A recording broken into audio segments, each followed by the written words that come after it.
This follower was dating a fearful avoidant for 1.5 years. Everything was warm in the beginning until she felt the distancing. She started feeling anxious, broke up over the phone, set strict boundaries, asked him to not contact her unless he was sure about what he wanted.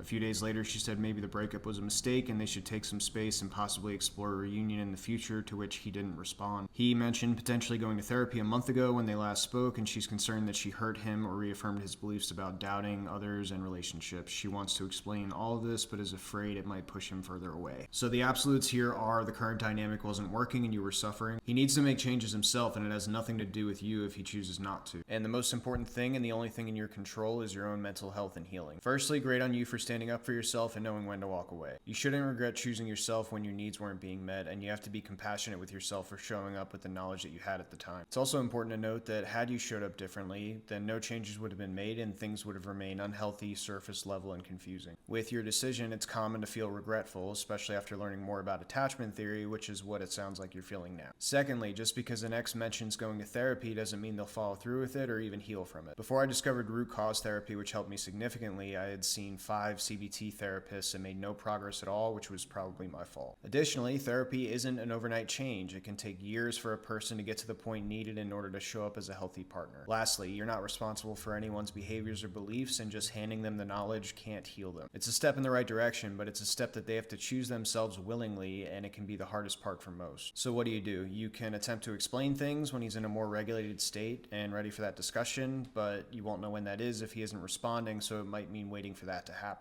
Reaching out again will likely cause you extended anxiety, and you have to come to peace with the fact that you'll be walking back into the same dynamic until he starts doing the work.